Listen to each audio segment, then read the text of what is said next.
Hello, everyone. Happy Wednesday. I know I'm 5 minutes late for our Facebook Live. My computer was giving me some trouble. It just didn't want to turn on the Facebook Live for some reason. But here I am, and we are live. So that's good news. So I hope you can all hear me okay and see it okay as well. So we're going to talk about probiotics today. Do we need them? Are they important? Is it necessary? Why do we need them?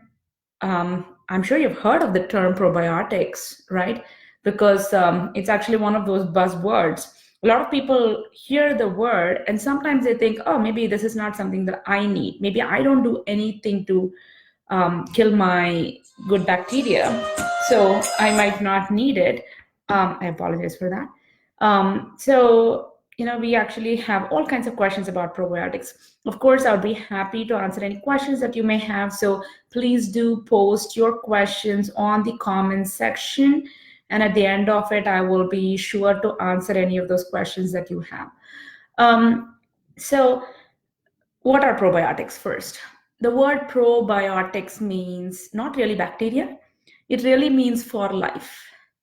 So when we talk about for life and when we say probiotics, they essentially mean probiotics bacteria, but there are also probiotics yeast, probiotics viruses, and so on and so forth. So it's not just bacteria that actually are probiotics. There are lots of things that are for life. So our body is composed of more bacteria than our cells, and we all have a big ego, right? So for every single cell of yours, you have at least 10 bacteria that help sustain. I'm just going to turn that off for a minute there. I'm sorry. So to help sustain our health, sustain function, and sustain optimal health. So for that reason, we have so many of these bacteria that are in our body. It's not just in our gut, as a lot of people think. It's on our skin. It's in our mouth. It's in pretty much every single cell, even if you will. Even there is actually a theory that says that the mitochondria that we have in our cells are really precursors from bacteria. So bacteria was, according to this theory, bacteria was consumed by this cell, and then the cell pretty much, the bacteria pretty much became a part of the cell. And that's what the mitochondria is what they actually say. Because mitochondria does not really need any kind of command from the cell. It kind of functions on its own. It is autonomous. So that's where that theory comes from. So, that is also, pretty much we have evolved to have so much of bacteria. So what are the things that we actually do on a regular basis that affects us or that affects our health, that also kills good bacteria that can help us, or good organisms that can help us? We do plenty of things, right?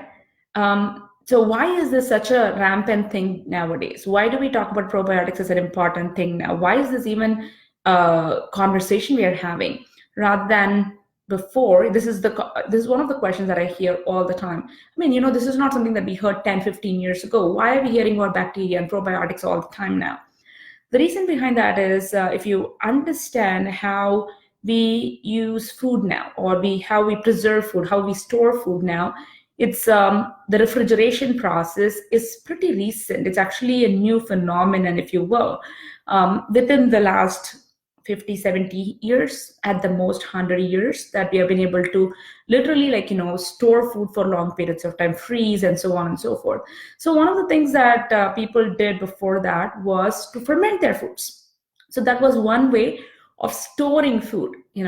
I don't think they actually understood the concept of bacteria. Maybe they did, but they did it because it was actually storing food for long periods of time, and it really helped them keep the food preserved. So because of that, they were doing it. So which also means that our ancestors were eating a lot of probiotic or fermented foods without even being conscious that they're actually putting bacteria in. So as they were also getting rid of bacteria, they were also putting it back in. And then with the advent of refrigeration and different ways of storing that we have these days, and even high processing that we have, which wasn't a thing before. Now we actually have so much of food that's highly processed that can store in a shelf in a pantry for months and months and even years. And that was not a thing. Food was supposed to rot, right? And food is supposed to rot even today, not just back then. So when food doesn't rot, we have to understand that our body's digestive system is composed of so much of bacteria, and we rely upon these bacteria to even digest the foods that we eat. Everything that we eat pretty much is broken down by bacteria. So if that is the case, if bacteria break down the foods that we eat, the kinds of foods that we eat does matter, doesn't it? If bacteria won't eat what's on your shelf in the pantry, how do we expect that to eat it in your gut? So if we just put some thought into it, we start realizing that, so a lot of these processed foods that we are eating aren't really sustaining these bacteria, which means they are not sustaining our health either.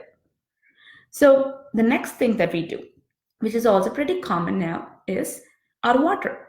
Our water has chlorine, fluoride, and so on and so forth, which has been added to our water system. Again, is that horrible? No, in some cases it's not, because it has actually helped prevent so many acute infections. But is that something that we actually have to drink, constantly? Is that actually going to help us? No. So it prevents acute infections, maybe pathogenic bacteria, but it also kills good bacteria. So we actually have here a problem, really. So chlorine's number one job is to get rid of, bacteria. So if that is the case, how are we actually drinking these faucet water that has chlorine in it, and that's not going to actually get rid of the bacteria in our body? It does. So another thing that we do without even realizing, every single day we drink water from the faucet which has chlorine added to it, and now we actually are getting rid of bacteria without even realizing it. And also we poop, right? I think we all do. And I hope that we don't actually have anybody feeling like, oh my God, she said poop. Okay, so of course it's a health content, so we're going to talk about these kinds of things, right? So when we poop, one of the things that happens is you also expel bacteria. So even without doing anything, you're expelling some amount of bacteria. But most bacteria can sustain themselves if you eat a wholesome, nutrient-dense food and you drink clean water that does not have chlorine, fluoride, and so on and so forth that are meant to kill bacteria. So maybe just a reverse osmosis system can actually help sustain bacteria. So, and of course, avoiding junk food, avoiding processed food to a large extent can actually keep those bacteria. What other things do we do that actually kill bacteria? We take medications. We also have chemicals around our house. If you have chlorine bleaches around your house, you use antibacterial wipes, antibacterial hand sanitizers, antibacterial antiviral soaps, hand soaps or body soaps, and antibacterial cleaning supplies. Anything that you use, these are all things that you are actually touching. Or you use it on the counter or use it on surfaces where you are touching. So these are all ways that you're actually going to get these chemicals into your system, and their number one job, as they claim to be, is antibacterial and antiviral. So it's no surprise, right, that they will kill it. So that's something that we can do that can actually affect the number of bacteria that we have. I want to kind of talk about the number of bacteria that we have. So we start collecting our bacteria from birth or even before birth. So pretty much like it's like a stamp collection, if you will. You're collecting bacteria from that point in time, and you keep collecting depending on where you go, what kind of foods you eat, and so on and so forth. You're collecting bacteria all the time, which is a good thing. So the diversity of bacteria will really help our body entirely. But it's not the number alone, it is actually the diversity or the number of different kinds of bacteria we have, not just the total number of bacteria that we have. I just wanted to clarify that aspect of it. So which means that when we actually use certain kinds of bleaches, chemicals and so on and so forth. There are certain kinds of bacteria that are more vulnerable to it than others. And of course, those will actually be expelled from our body or killed from our body. So of course, we don't have the same bacteria now that can help us. Another thing that we do, we take painkillers. We take cough syrup. We take anti-inflammatory, fever reducers, and our favorite antibiotics. So all of these, even though most people think that antibiotics kill good bacteria, it's also known with more and more research that it's not just antibiotics that kills it. Steroids can actually do that. Painkillers can do that. Fever reducers can do that. Even cough syrups can do that. So all of these actually have an impact on the bacteria in our body. So, well, even if you haven't taken antibiotic, when you come to our office, we are often asked, have you taken antibiotic in the past year? Or how many courses of antibiotics have you taken? How many courses of antibiotic have you taken, especially in kids? How many courses have they taken in their entire life? And you'll be surprised to know that there are so many kids that we have in our practice within the age of 4 and 5 who have taken maybe at least 4 or 5 courses of antibiotics per year.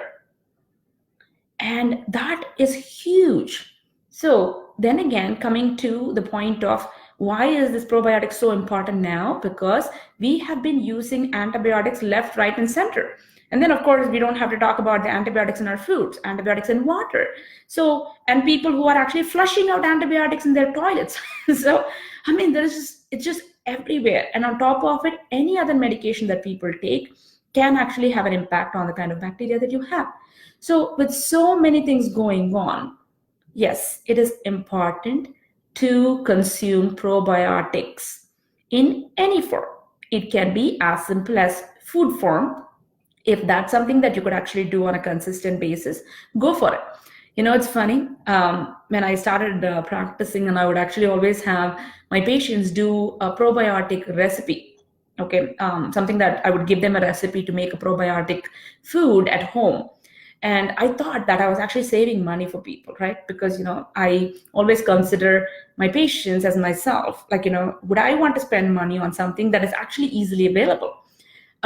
So I would always do that. And it's funny how a lot of people would rather take a capsule or a pill instead of something that's food-based. And if that's you, nothing wrong with it. If that is the best thing that you could do, absolutely. But if you would rather do something that is actually cost-effective or rather free, then there is an option for that as well. So there are food-based probiotics that can be done. So if you are, somebody who actually loves to cook, then you can actually ferment vegetables. And vegetables are really good, like, especially cabbage, onion, radish, carrots, beets. These are all good vegetables that you can use to ferment, and there are millions of recipes out there. So sauerkraut is one. Sauerkraut really means sour cabbage, but you can also make similar thing with other vegetables. It doesn't have to be just cabbage. You can make it a number of vegetables. So if you're really good at that, you can actually find a recipe online and make that and just add that to your food. Just don't cook it.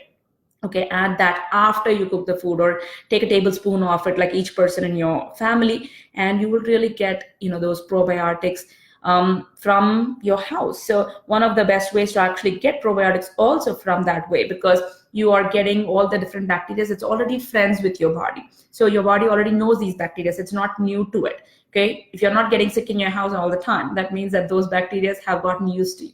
So, which means that that's actually so easy to kind of tap into and get, and you can use that. And another recipe that I often actually give my patients is, or used to give patients if they were for it, was probiotic water recipe. So where you actually take rice or quinoa or millets, whatever carbohydrate you make on a regular basis, a whole carbohydrate, a wholesome carbohydrate, not something that's actually highly processed and all that, but something that's wholesome. Take that and cook it. Once it's cooked and kind of, in a fully cooked form, take it and put some water over it and let it ferment overnight or for 24 hours. And then you can drink that water. You can eat that rice or quinoa or millets, and you can actually get probiotic in that form as well. So again, don't put a tight lid on it. Don't put it in an airtight container. Just put it in maybe a cup and put a cloth over it and a rubber band so that air can go in and out, because that is a source of bacteria. So bacteria can actually grow and thrive. So that's something that you can actually do as well. And it'll be so easy for you if you want to do that. Okay, so if you don't want to do that, you want to actually take a pill. There are many different kinds of probiotics. There is not really anything that's bad about the ones that are available in the store. So any probiotic is better than no probiotic. Okay, so even if you actually have the basic one with only one kind of bacteria, it's still better than no probiotic at all, especially if you do all the things about that I said, with food, with water, with the medications and so on and so forth, especially if you have taken an antibiotic in the recent past, or when you take an antibiotic or when you take any medications. It's very important for you to take a probiotic at that time so that you're actually getting the bacteria that your body needs at that time.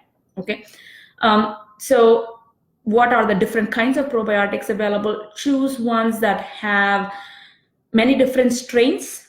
So there are ones that will say 50 billion count, or it will say 100 billion, or 100 million, whatever the number is. It's not that number that matters. So turn the box around, see the back of it, and you will see the number of strains in it. So some of them will have like 3 strains in it, some of them will have 5, some of them will have 7 strains, some of them will actually have 23 strains. So the more the strain, the better that probiotic is. So it also depends on what you're using for. That's something to actually talk about here. So we have patients with autoimmune disorders, we have patients with digestive issues, we have patients with obesity, all kinds of things, right? Immune system issues and so on and so forth. So depending on what we use it for, we actually have specific ones that we use, which are professional formula, which is very strong, which can actually have the impact that we want it to have an impact on. But if you're just doing it to maintain your health, any probiotic would do. But definitely choose the ones that have more strains in them so that you can actually get the most of it. Because bacteria have been shown, or the lack of it has been shown, to be associated with obesity in children. It's been associated with autoimmune diseases, diabetes, even brain fog and thyroid issues. So it's so important that we need to pay attention to this, and we need to take care of this for our health. Another thing that I also want to show, if there are certain kinds of probiotics that have what we call as prebiotics, probiotics, and postbiotics. So all these 3 are key words in this. So prebiotics are the ones that actually feed the bacteria. Probiotics are the ones that are the bacteria. And then the postbiotics are the formula, or the things that the bacteria make. So all these 3 are important. And so some formula, they actually have all 3, and in a good quantity as well. So there is one brand that we use, which is a professional formula, but it's amazing because it actually, they go through 3 years of fermentation.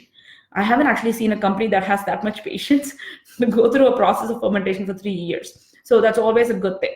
So things like that will be something to go, look at and look for. So if you don't have one, get one, ask for one, look for any brand and take it. Oh, one other thing that I wanted to mention before I go is if you're traveling, this is one of the most important things here. Whenever you're traveling, definitely take a probiotic with you and take that, because most times when you travel, you don't really have control over what you're eating, your foods. And a lot of people actually suffer from food poisoning because of what's in the food. So just taking a probiotic at that time can prevent all of those heartache and suffering that people go through. And another thing that it can also do is it can prevent infections during that time. So your immune system can stay strong. So that's another pro tip right there. So I'm ready to answer any questions. I have one here, I see. Question about probiotics in yogurts. For example, Activia claims to have billions of active cultures, but another question pops up is, since these yogurts are so high in sugar, how does it actually benefit you than a cane sugar harm you? Okay, so the thing is that yes, yogurt can be a good, okay source of probiotic. So yes, if they actually add cane sugar to it, it's not. But if let's say that you actually make yogurt at home and you consume it, then you don't really add any sugar to it. The sugar milk itself actually has lactose, the sugar that gets fermented into lactic acid by the bacterial culture. So which means that it does it.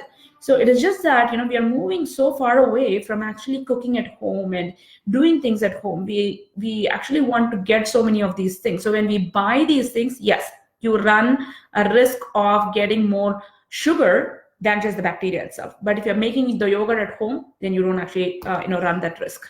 I don't know if that answered that question. Okay, any other question that I could answer? If not, I'm going to end this Facebook Live. Thank you so much for joining me. I really appreciate all of you every single time. And I will see you in March. Thank you.